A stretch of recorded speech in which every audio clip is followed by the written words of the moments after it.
Hello and welcome to Anglais the Easy Way. My name's Richard Watson, and today I'd like to talk about a book called The War of Art.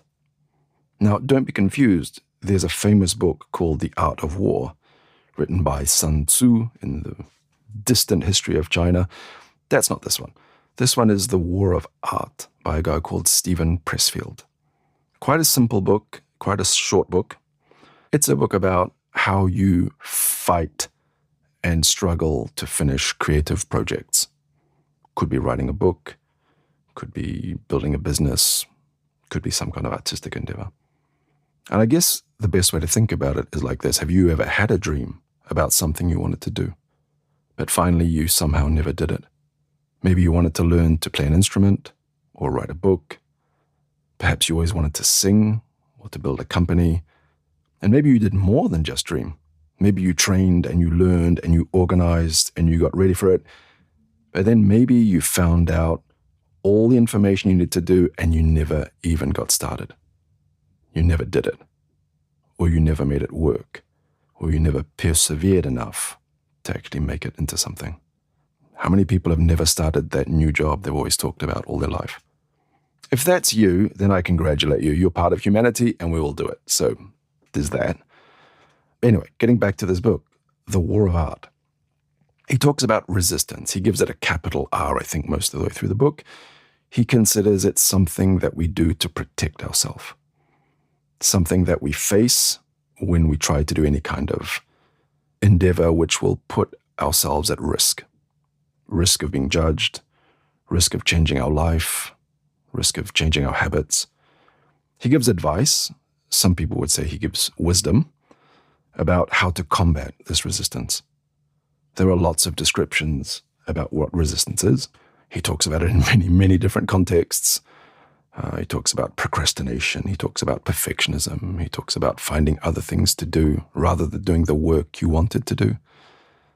He does a long list of this. Almost every page or two is a new chapter. So lots and lots of small chapters in this book.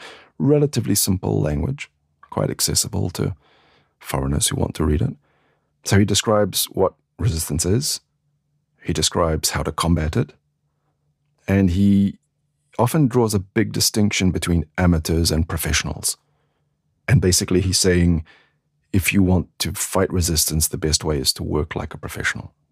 Some of the titles of these short chapters are things like A Professional Demystifies, or A Professional Acts in the Face of Fear, or a professional accepts no excuses, a professional is prepared, a professional does not hesitate to ask for help. Now, some of these chapters are very short and very simple. I'll give you an example. One called Resistance and Procrastination.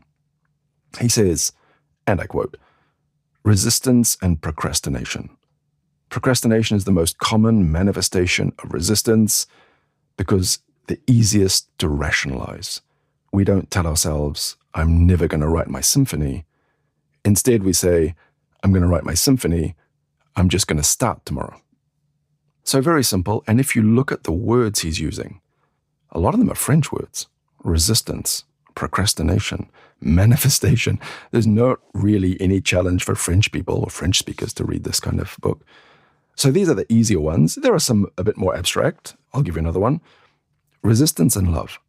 Resistance is directly proportional to love. If you're feeling massive resistance, the good news is it means there's tremendous love there too.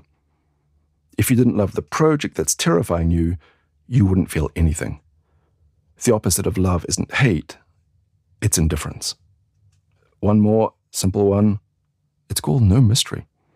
There's no mystery to turning pro. It's a decision brought about by active will.